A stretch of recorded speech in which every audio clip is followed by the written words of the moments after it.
కష్టాలు మరి ఉంటే దీన్ని ప్రభుత్వం ఏ విధంగా ప్రోత్సహిస్తే బాగుంటుంది? ముందుగా ఏటి వీక్షకులకు రవి గారికి, నరసింహనాయుడు గారికి, మన మిత్రుడు విద్యాసాగర్ గారికి, ఆన్లైన్లో డాక్టర్ శివకుమార్ గారికి అందరికీ శుభ సాయంత్రం. ఇప్పుడు ఎట్లా అంటే అంగట్ల అవ్వ అంటే ఏమనుకుంటున్నారా కొడుక అన్నట్టున్నది రైతు పరిస్థితి. విన్నారా? అంగట్ల అవ్వ అంటే ఏమనుకుంటున్నారా కొడుక. పొద్దున్న లేచి మనిషి జన్మనిచ్చిన తల్లిదండ్రుల తర్వాత, గురువు తర్వాత రైతుని తలుచుకోవాలి, రైతు తర్వాత సైనికుని తలుచుకోవాలి, సైనికుని తర్వాత డాక్టర్ని తెలుసుకోవాలి, కాదు చెత్త ఎత్తుకోవడం రోజు పొద్దున్న మనం ముడ్డి దొడ్డి అని తర్వాత నర్సుని తలుచుకోవాలి. వీడు దవాఖానం అంటే ఉత్సాహం అన్నీ ఎత్తిపోతుంది. తర్వాత డాక్టర్ని తెలుసుకోవాలి. ఇవాళకు ఉన్నది కృతజ్ఞత. అన్నిటికంటే విచిత్రం మన దగ్గర ఉన్న దౌర్భాగ్య పరిస్థితి ఏంటంటే, వాడు గుండు పిన్ కాడ మొదలుపెట్టి రైలు ఇంజన్ దాకా ఎంఆర్పి ప్రొడ్యూసర్ పెట్టుకుంటాడు. ఇక్కడ రైతులకు ఎంఆర్పి అన్నది గవర్నమెంట్, ఎంఎస్పి సపోర్ట్ ప్రైస్ అన్నది అంతకంటే దౌర్భాగ్యం ఏముంటుంది? మినిమం సపోర్ట్ ప్రైస్, అది మినిమం సపోర్ట్ ప్రైస్ అని పెట్టుకుంటుంది. ఇక్కడ లైవ్ ఎగ్జాంపుల్, ఈ వ్యవస్థల అమ్మవత అడవి కొనవత కొరివి అనేది రైతులకే వర్తిస్తుంది. వాడు పుప్పటికాయ 5 రూపాయలు 10 రూపాయలకు కిలో దొరుకుతుంది. మార్కెట్లో వచ్చే వరకు కన్జ్యూమర్కు, ప్రొడ్యూసర్కి 5 రూపాయలు, కన్జ్యూమర్కు 50 రూపాయలు. మధ్యాహ్నం ఎంత పోతున్నది? దళారీ వ్యవస్థల అరటి శాన్లు, ప్రతి ప్రొడక్షన్ కూడా అంతే. ఉల్లిగడ్డలు కానీ టమాటాలు కానీ. ఇదేంటంటే దయనీయమైన స్థితి ఏదైతే ఎన్నో ఏళ్ళ నుంచి మొగ్గుతున్నట్టు. నేను ఏమంటున్నా, స్వతంత్రం వచ్చి ప్రభుత్వాలు ఇన్ని మారుతున్నాయి కదా. నేను ఎన్ని రవి గారు రాను రాను రాజుగారు గుర్రం గాడి వ్యవస్థలను, సంస్థలను, డిపార్ట్మెంట్ అన్ని తెలుగుదాలకు ఇచ్చేసారు. గతంలో వ్యవస్థల కోసం, సంస్థల కోసం పనిచేసే ఉద్యోగస్తులు ఇప్పుడు ఉద్యోగస్తుల కోసం సంస్థలు, వ్యవస్థలు బలవుతున్నాయి. దాని మీద ఎందుకు? పర్యవేక్షణ లోపం, కులాభిమానం, మతాభిమానం, నాగోడు అన్నది ఇష్టానుసారం పోస్టింగ్. వాని ప్రతిభ మీద పోస్టింగ్ ఇచ్చే పరిస్థితి లేదు ఇప్పుడుగా. నాగోడు ఎవడో వానికే ఇవ్వాలి, ఆ పరిస్థితి వచ్చింది. ఇక్కడ ఏదైతుందో గవర్నమెంట్ టోటల్ ఫెయిల్యూర్. ఇప్పుడు 70 నుంచి ఫెయిల్యూరే. ఎందుకు అంటే ఇప్పుడు అడగోలు సబ్సిడీ ఇచ్చుకుంటూ వస్తారు యూరియాకు. ఇప్పుడు రైతుకి ఎంతకు వస్తుంది? 242, 300 రూపాయలకు బ్యాగ్ వస్తుంది. 242 గవర్నమెంట్ సప్లై. ఇక ట్రాన్స్పోర్ట్ గిట్ వేసేసి అంటే 30-40 అయితే 300 రూపాయలు బ్యాగు 45 కిలోలకు. ప్రొడక్షన్ కాస్ట్ ఎంత అవుతుంది తెలుసా? 2200 నుంచి 2650 అవుతుంది ఒక బ్యాగ్కు. మిగతాది ఏదైతే ఉందో సబ్సిడీ ఎంత పోతుంది? 2400 సబ్సిడీ ఇస్తుంది గవర్నమెంట్ యూరియా బ్యాగ్కు. అంటే ఇక్కడ సబ్సిడీలో ఓన్లీ రైతు ఎంత అంటే 9 to 10% రైతులది కాంట్రిబ్యూషన్ రేటు. ఇక గవర్నమెంటే 89-91% గవర్నమెంటే. ఇప్పుడు 1,00,000 పైన చిల్లర ప్రతి సంవత్సరము యూరియా మీద సబ్సిడీ. అదే రేట్ 3 కోట్లు ఇప్పుడు 3 లక్షల కోట్ల ఉన్నది. దానికి కొద్దిగా పెంచుకుంటూ వచ్చారు ఉన్నాయి. ప్రొడక్షన్ ఓరియంటెడ్లా కూడా నేను ఏమంటున్నా, ఎడ్యుకేట్ చేయకపోవడం రైతులను, సాయిల్ టెస్టింగ్ చేపించకపోవడం, ఏ పంట అన్నది పంటకు గవర్నమెంట్ గ్యారంటీ ఇవ్వాలి. ఇప్పుడు ఒకటే సింపుల్ సిస్టమ్లా అంటే బుర్ర ఉంటే ఇది అప్లై చేయవచ్చు, మనసు ఉంటే మార్గం ఉంటుంది. ఇవాళ వడ్లు ఏ రకంగా కొంటున్నావో అదే విధానంగా ప్రతి గ్రామం నుంచి పంట నువ్వు ఏదైతే ఉందో ఏం పండిస్తున్నారు, ఏం పెడుతున్నారు అనేది సేకరణ అనేది అగ్రికల్చర్ డిపార్ట్మెంట్ ఎక్కడది? దీనికి కారణం ఏంది? Under staff. గతంలో గ్రామానికి 3 అధికారులు ఉంటే ఇవాళ ఒక్కడు కూడా లేదు. ముండా మోపేసారు గ్రామాన్ని.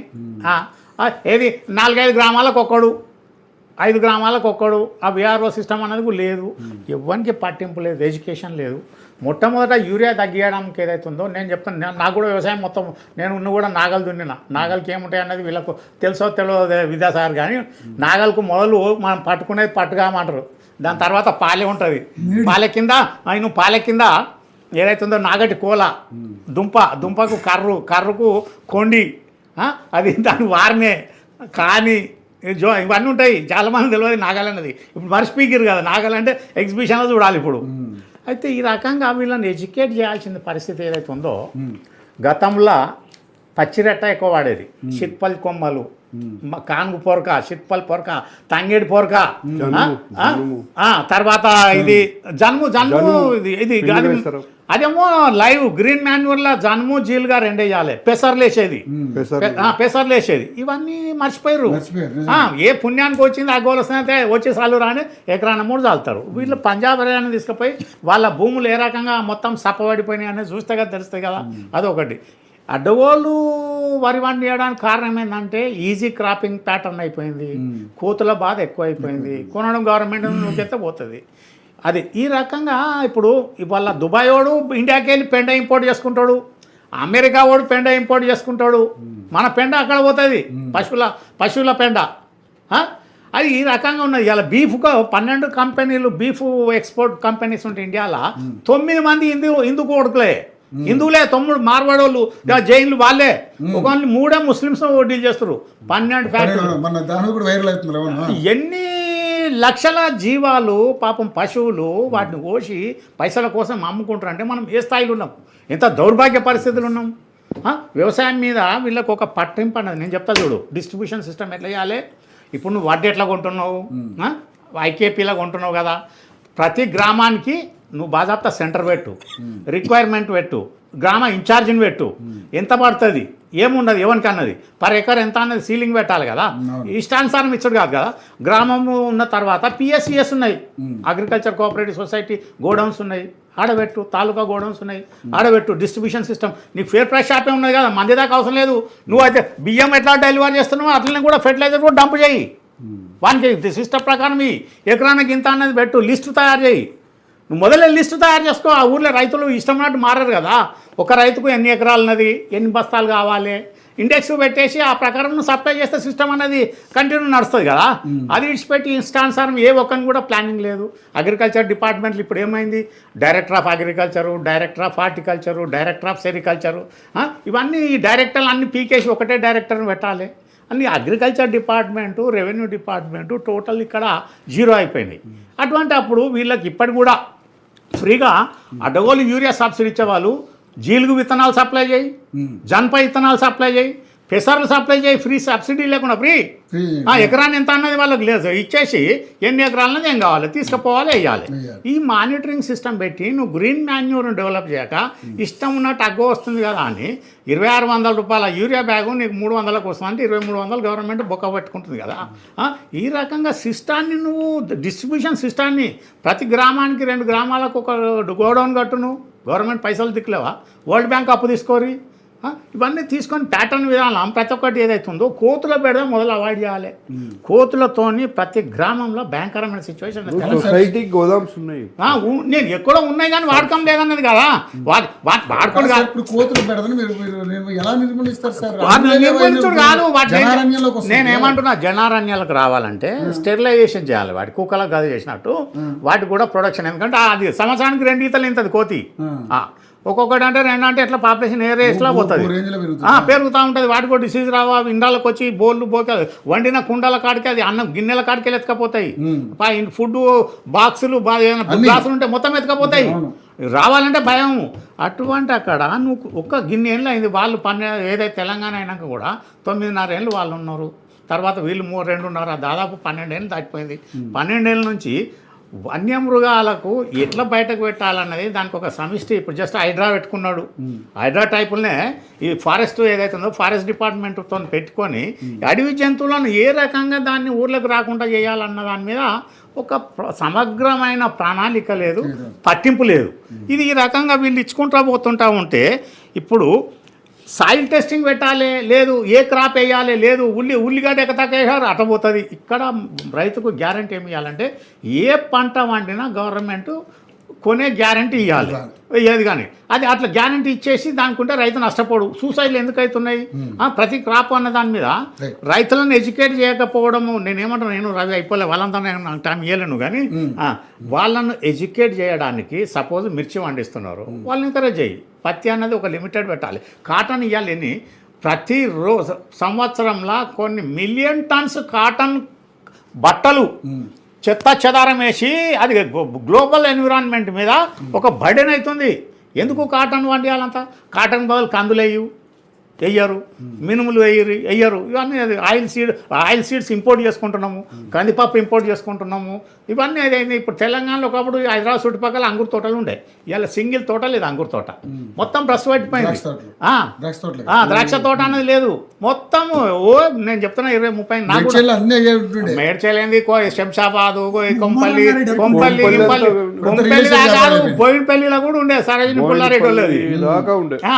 అటువంటిది షుగర్ కేను, ఇవాళ షుగర్ కేన్ మొత్తం టోటల్ తెలంగాణలో ఓడి పెట్టకుండా అయిపోయాడు.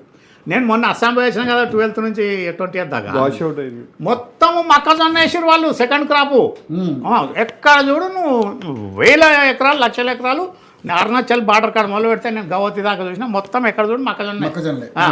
ఎన్ని కోతులు తింటే ఏమవుతుంది, కోతులు తినని ఫరక్ పడదు కదా. ఆ రకంగా క్రాప్ ప్యాటర్న్ చేంజ్ చేయాలి. దాని మీద లేదు. అడ్డగోలు వాటర్ సప్లై అయ్యే వరకు ఇప్పుడు జగిత్యాల ఉన్నది, సపోజ్ మెట్పల్లి జగిత్యాల కోరట్ల 10,000 ఎకరాలు మామిడి తోటను మొత్తం కొట్టేసి ప్యాడీ కల్టివేషన్కి వచ్చారు ఈజీగా. ఇప్పుడు ఎందుకు ప్యాడీ మామిడి తోటలు కూడా ఈసారి ఎంత భయంకరంగా వచ్చినా కూడా ఎక్స్పోర్ట్ బ్యాన్ అయ్యే వరకు వాళ్ళకు ఇదైపోయింది కదా. ఇట్లా నేనేమంటున్నా, ఇప్పటికి కూడా సిస్టమ్ అన్నది పర్మనెంట్ సిస్టమ్ పెట్టుకోవాలి.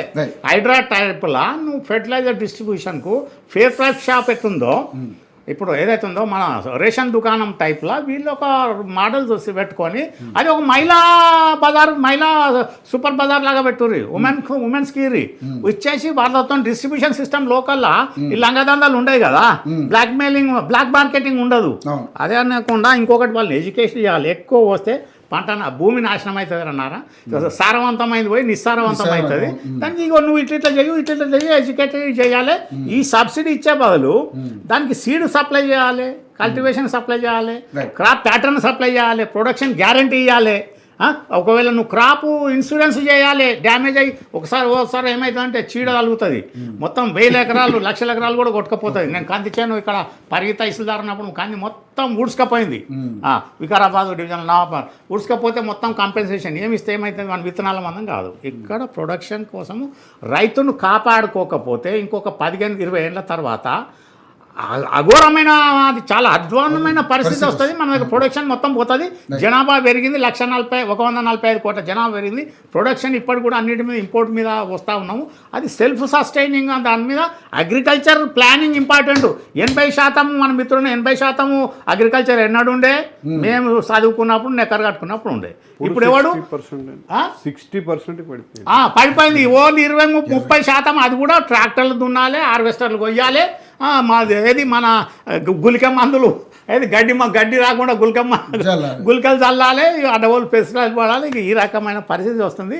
అందుకోసం క్రాప్ ప్యాటర్న్ ఇజ్రాయెల్ టెక్నాలజీ ఎట్లున్నది, పరాగ్వాయ్ ఉన్నది మన దగ్గరికి వెళ్ళి ఎక్స్పోర్ట్ అయిన ఏది ఆవులు గీవులు పరాగ్వాయ్ ఉన్నది కాదు, ఆఫ్రికా అది అక్కడ కంట్రీ నార్త్ ఆఫ్రికా. అటువంటి దగ్గర వీళ్ళను ఇప్పుడు నరసింహనాయుడు గారు అసలు వాళ్ళను కొందరు ఏంటంటే సెలెక్ట్ చేయాలి, క్లస్టర్ వైజ్ తాలూకా కుక్కలను లేకపోతే మండల కుక్కలను తీసుకుపోవాలి.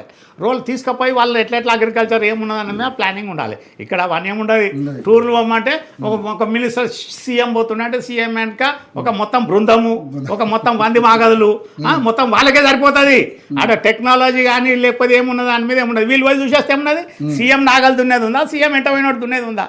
ఇక్కడ రియల్ అగ్రికల్చరిస్ట్లను ఇక్కడ రోల్ మోడల్గా వేరే కంట్రీస్ తీసుకపోతే ఇజ్రాయిలోడు మన దగ్గర 1 ఎకరం వాటర్తో వాడు 10 ఎకరాల పంట పండిస్తాడు. ఎట్లా వాడుతున్నాడు? ఇప్పుడు మన దగ్గర దరిద్రం ఏంటంటే సాగునీరు కంటే ఎక్కువ తాగునీరు వాడకం నీరుకు డిమాండ్ వచ్చేసింది. సార్ ఫైనల్గా చెప్పండి, అంటే ఇప్పుడు